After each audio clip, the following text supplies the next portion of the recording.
5, 4, 3, 2, 1. We have liftoff. And welcome to Planet Normal, the Telegraph podcast with Halligan and Pearson. Hello. And me, Liam Halligan.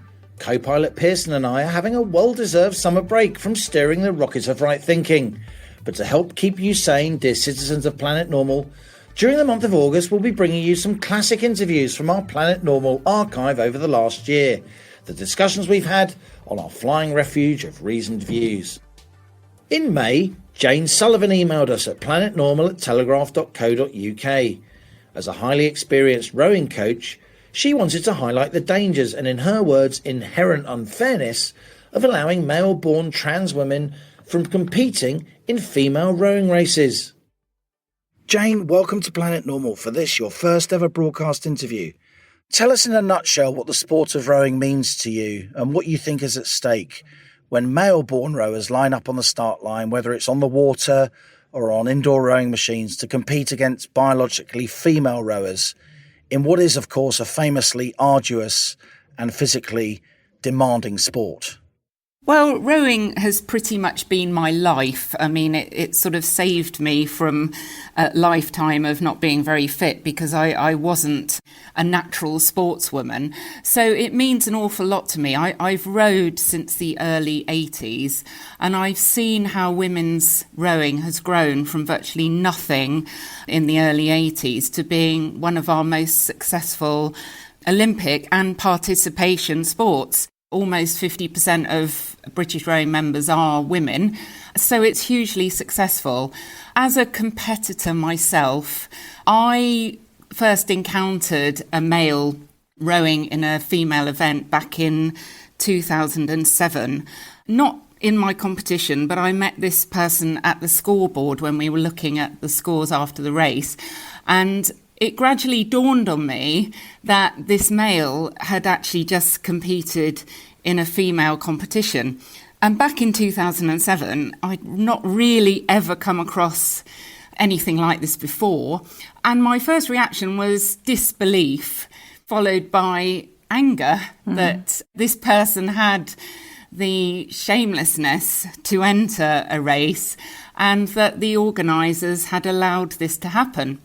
So obviously at the time it wasn't something that was very well known, and I went away and I thought, well, I'm not going to bother entering indoor rowing again because what's the point if they're going to allow men to enter? So I didn't really think much more about it because I was quite busy with coaching and bringing up 3 children and a full-time job.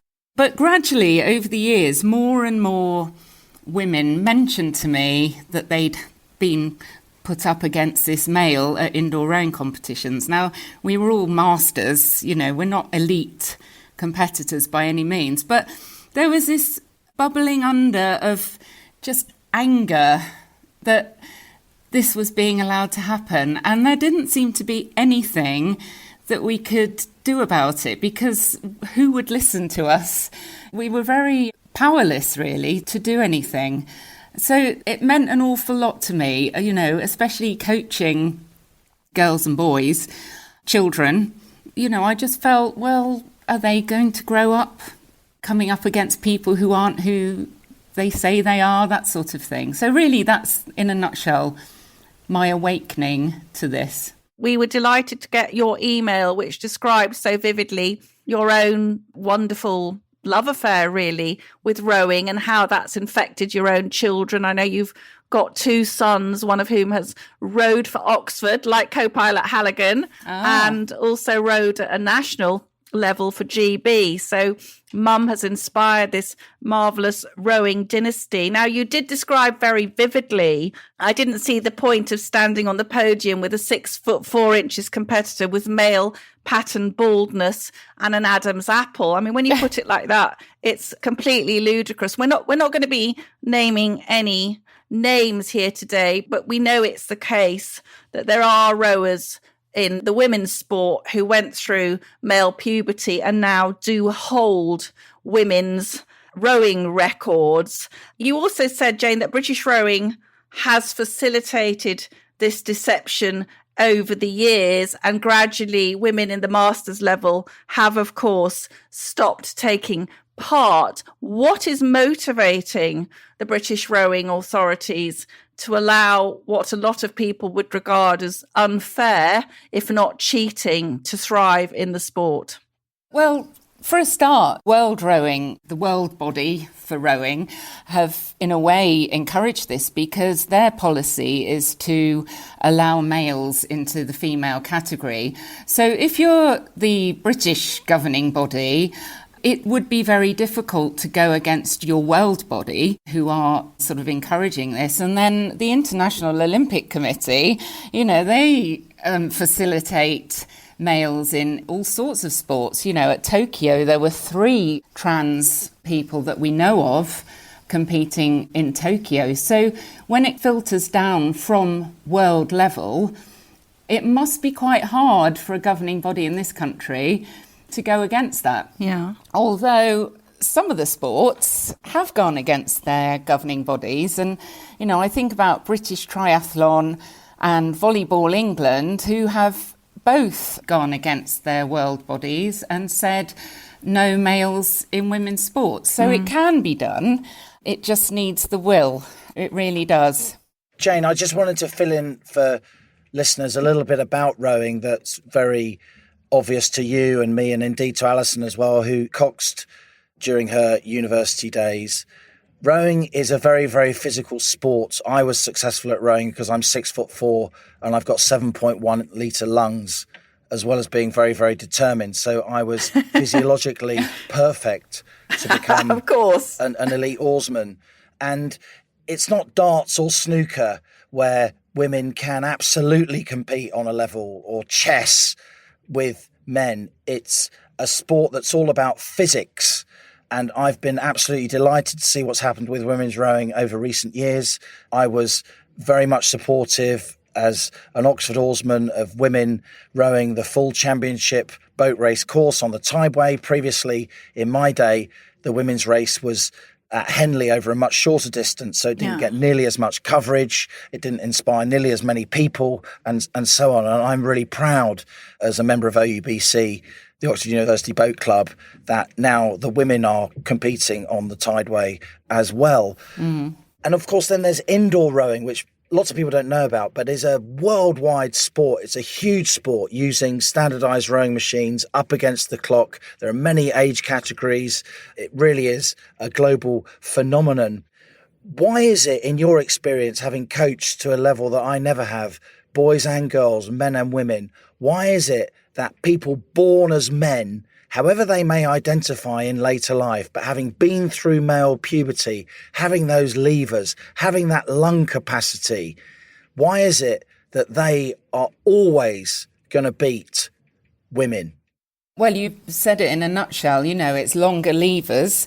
It's testosterone. Testosterone bulks you up as soon as you hit puberty. Longer bones, stronger bones. The male trachea is wider than the female trachea. You can't shrink. If you reduce your testosterone, you can't shrink your bones. Your muscle mass may decline a tiny bit, but it'll never get down to a women's level. The benefits of male puberty are just immense. And, I've got in front of me here the 2-kilometre indoor records, the British ones. And the fastest woman in Britain has done 6 minutes, 28.8 seconds for 2 kilometres. The fastest man was 5:41.8. So you've already got a significant difference between the men and the women. Can I just say, as a man, that top women's score is a very mediocre man's club score. Yeah, it is. And, when I used to coach GB juniors, we used to get the sort of minimum required time for the girls and the boys. And the boys' minimum time, I think, for the first trials used to be something like 6:50. And that was the absolute minimum you had to get to get into the first trial. And for the girls, it was about 750. Well, you'd have probably about 100 boys who could get the girls' time, who would be way ahead of the girls before the girls' time of 750 would even register on the boys' list. So, there is a difference. It can't be ironed out by changing your hormones.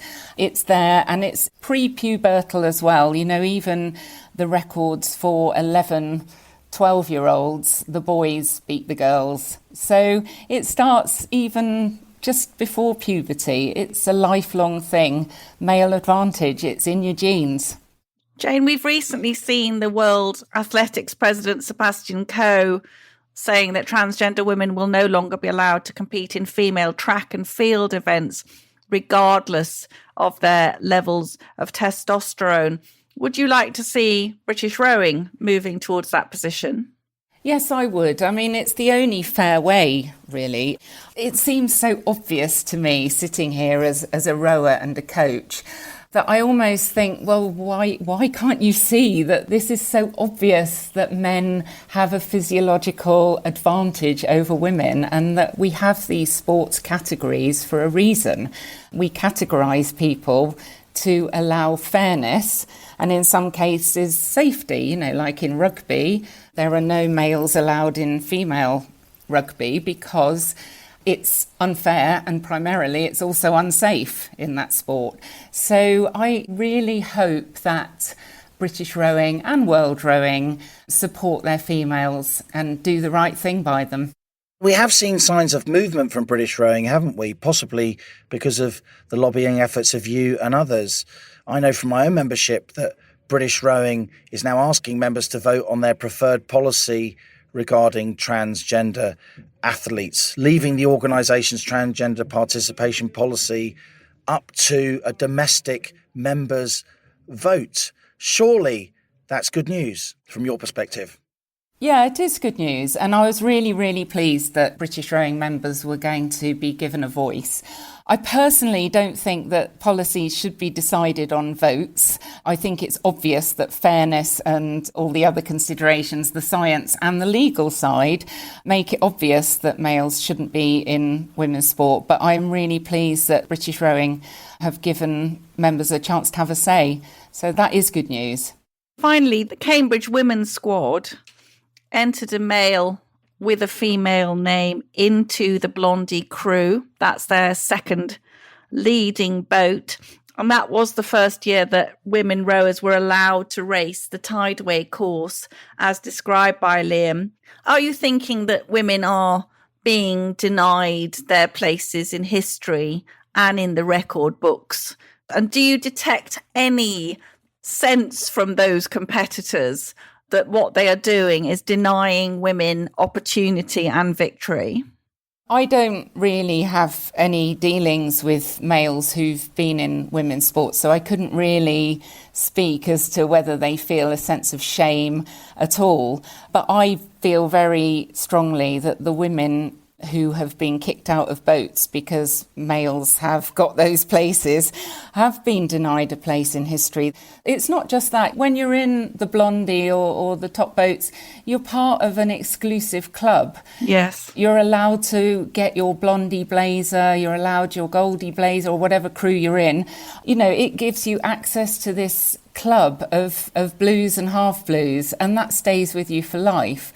And for that woman, I don't know who she is, who missed out in 2015 when the race was first held on the Tideway. That woman will never have her place in history. She won't be part of that club. And I think it's a great shame. And I don't know who she is, but I feel for her. So do I. Thanks so much, Jane. Thanks so much for writing to us. And thanks a lot for appearing on Planet Normal. Thank you so much. I've really enjoyed it. Well, I must say, Alison, I thought that was a very lucid interview from Jane, who's obviously a very highly experienced person in the world of rowing. It took me back to when we interviewed Sharon Davis. Do you remember in early 2021? Yes. We were castigated by many of our fellow journalists for doing that, bringing her into Planet Normal, allowing her to talk about the need to exclude male-born competitors from elite women's swimming. And now I must say, I do think the debate is going in Sharon Davis's direction. I do think she's now seen as an extremely brave, courageous person talking for the mainstream rather than some kind of outlier activist. And I think the argument Jane's been making in the world of rowing will also be seen as transformational. Yes, I agree. And I think the tide has turned. If you remember, Liam, one of the things that had motivated Sharon to stick her head above the parapet was that as a brilliant Olympian, she was denied gold medals because at that point in history, East German and Soviet women were being given male hormones.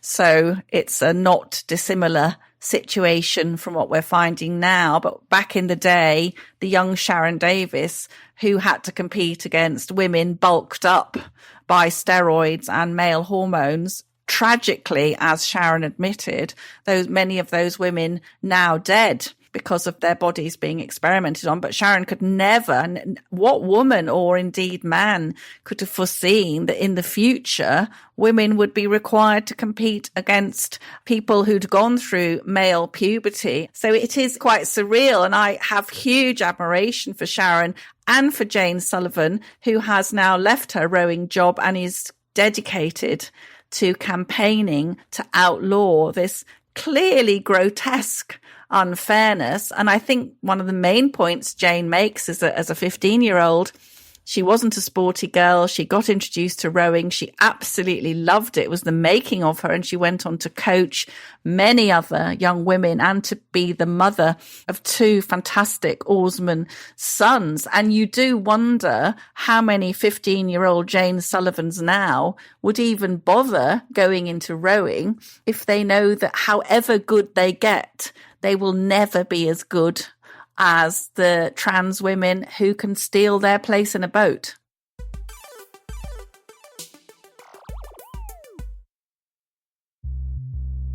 Women's football, Euro final, England versus Germany, Wembley, sold out stadium, and then to go on and win it. It was just insane. A lot of the chatter afterwards was, I really hope it's not the ACL, hope it's everything else. I'd worked in the Olympic and Paralympic system for a number of years. No one had ever said the word periods. No one had talked about menstrual cycles. I've totally subscribed to best person for the job, but often the best person for the job could well be female, but society isn't ready for that yet. All I'm saying is that everybody should know how to swim. I can't fathom how you can try and say that that is troublemaking or anything like that. Every time I hear somebody talk about investing in women's sport and talking about it as if it's some sort of donation or like charity. You're welcome. It's just such a weird way to tell me that you're bad at business. The Telegraph Women's Sport Podcast with me, Sam Queck. Follow now so you don't miss an episode.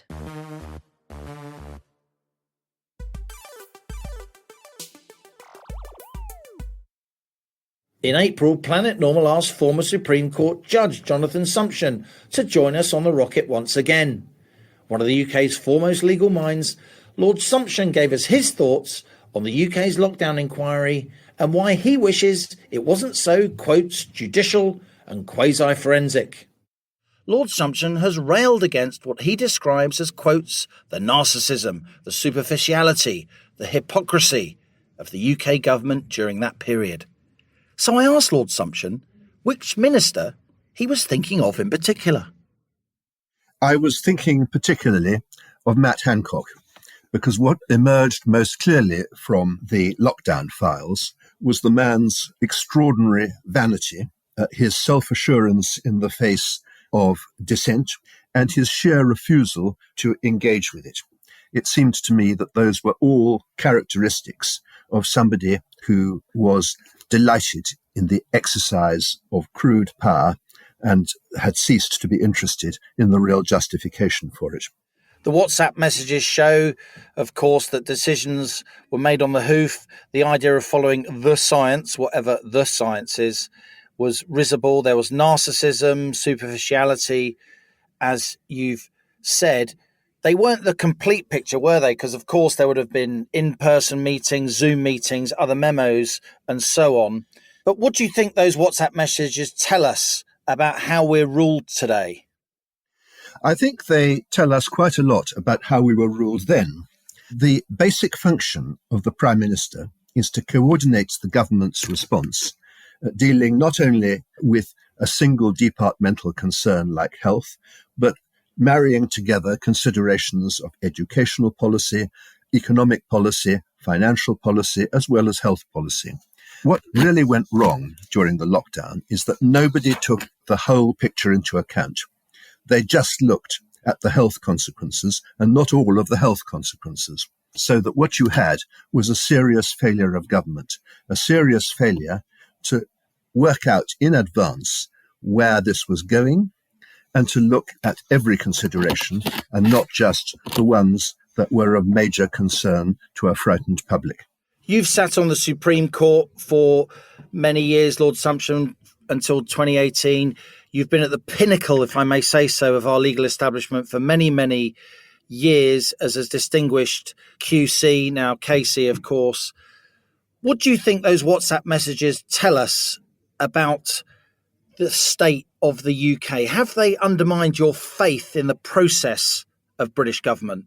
Not entirely. What they tell us is a great deal about the setup at the time that Boris Johnson was Prime Minister, supported, if that's the right word, by a cabinet chosen exclusively for their personal loyalty to him.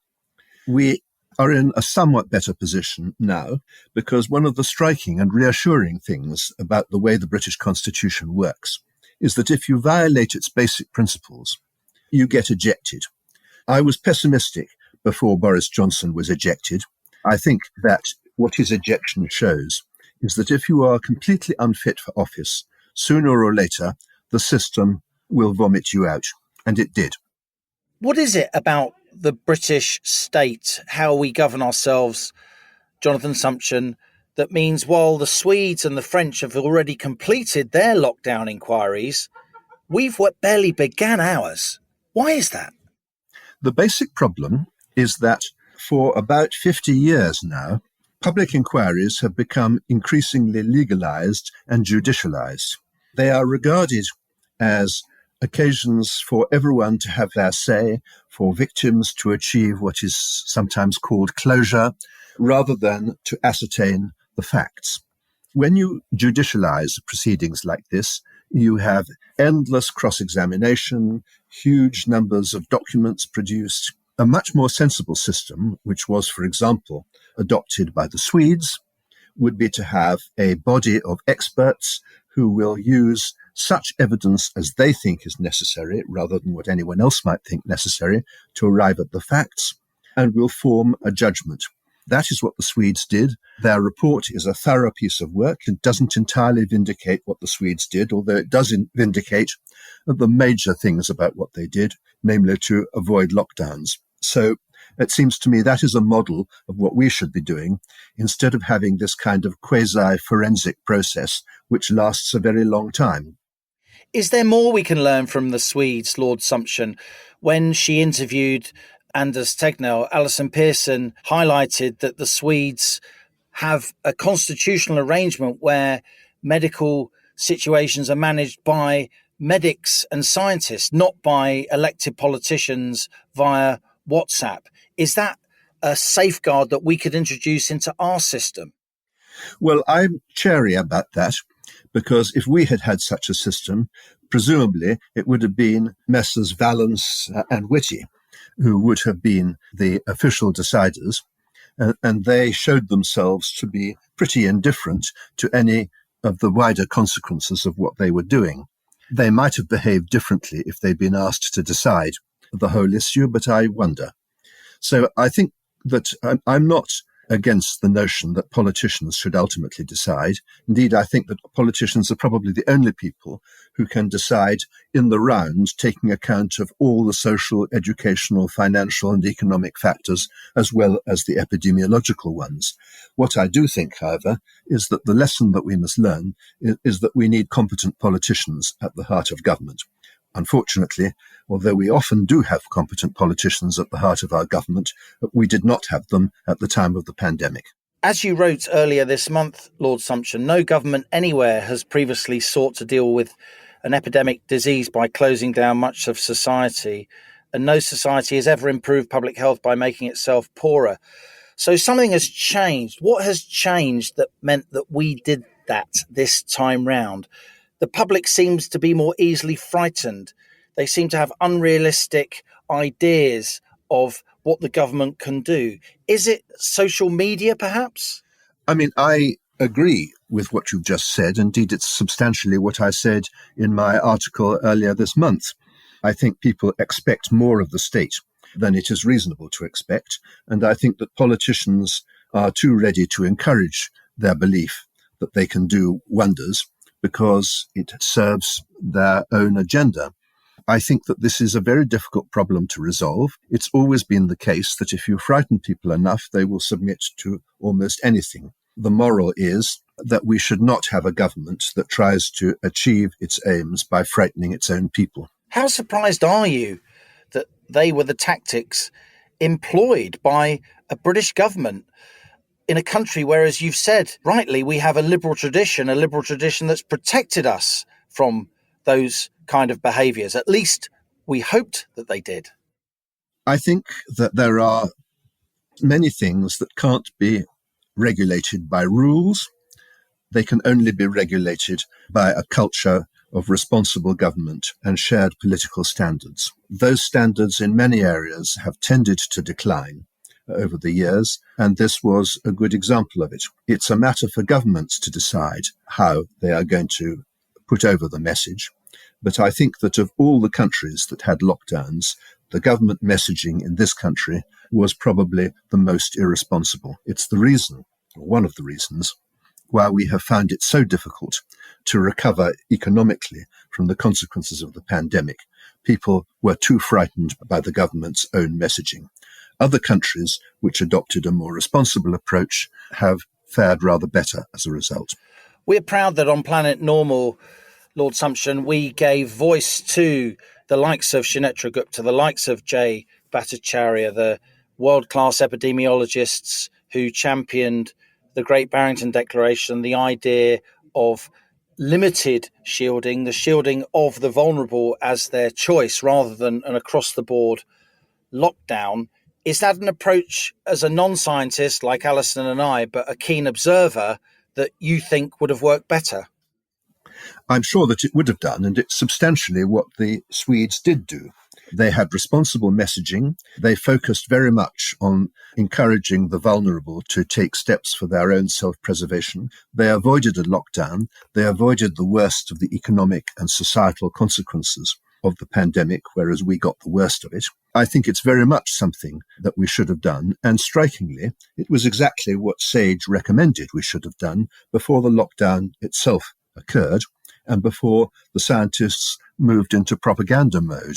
The two great lessons that you get from reading the SAGE advice in the last couple of weeks before the lockdown was, first of all, treat people like adults and give them advice rather than coercion. And secondly, remember that the priority is to protect the vulnerable and not to go for blanket solutions, particularly in the case of a virus which, while it could infect anybody, only made certain categories seriously ill or actually killed them. I'm going to ask you to be honest, not that you're not always honest, but... Well, I do try. Don't spare any feelings when you answer this question, Lord Sumption. During lockdown, how did the British media do? The British media varied very much. The BBC, which is probably the most influential single media organ, I'm sorry to be saying that on your podcast, but it's a fact, was consistently pro-lockdown. It was, of course, under threat to its financial model from the government, and it therefore wanted to show that it was good boys. Within the BBC, I know for certain that there were a variety of opinions, but the one which they chose to concentrate on was that the lockdown was a great idea, that people who were skeptical were being antisocial, and there was very little to show that there was an alternative view held by responsible people. As a matter of fact, that still seems to be the position of the BBC. They're still running articles about long COVID and the like, and no articles, or very few articles, about those things that suggest that a mistake was made.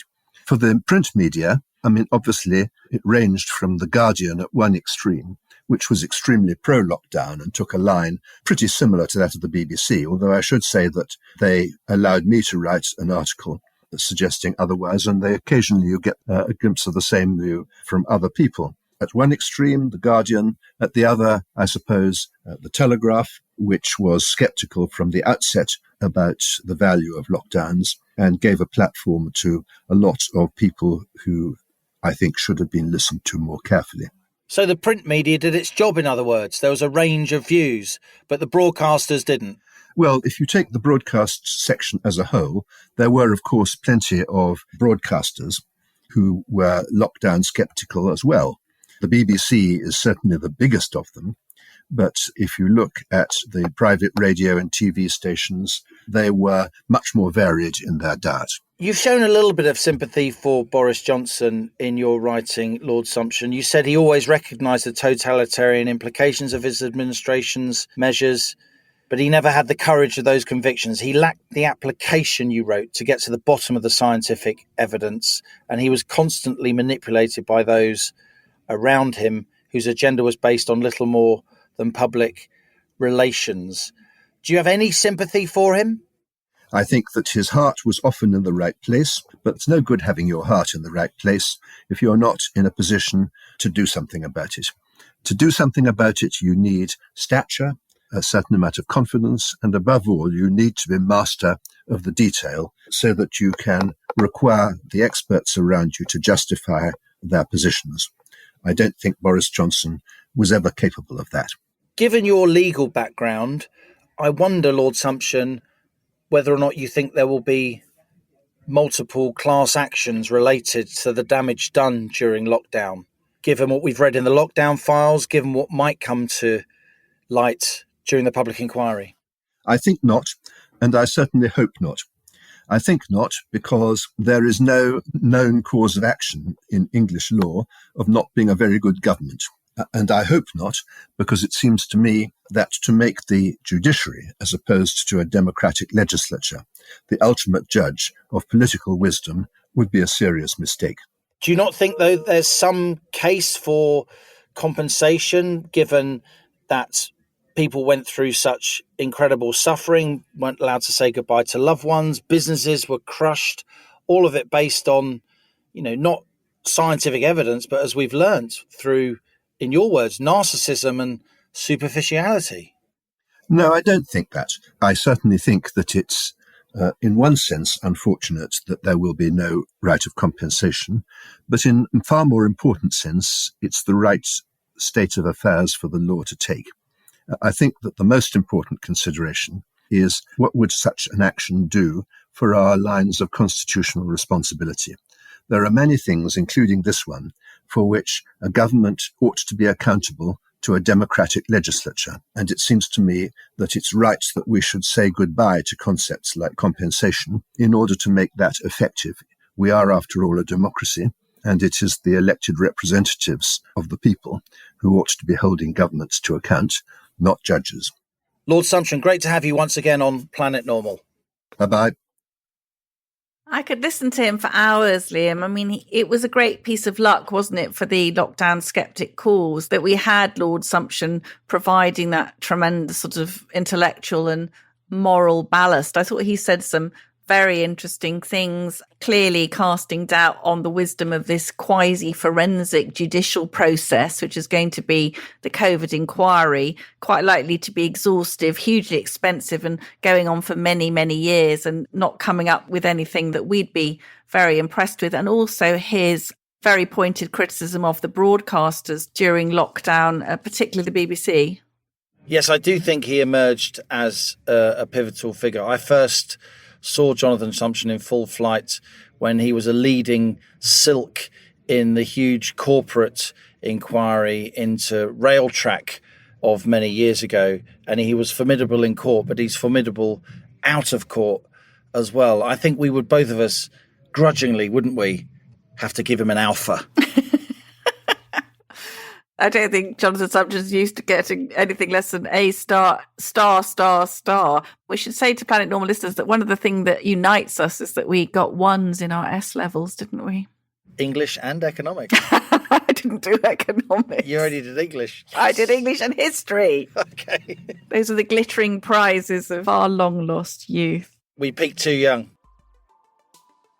So that's it from Planet Normal for our Best of 2023 So Far Summer Holiday Special, as we leave our sanctuary of sweet reason, our flying refuge of reasoned views.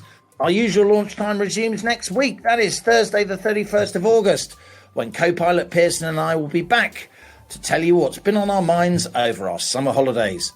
And as we speed away from our beloved Planet Normal and the madness of planet Earth comes back into view, thanks as ever to our producers Isabel Bouchard, Elliot Lampitt, Cass Ho and Louisa Wells. It's goodbye from me.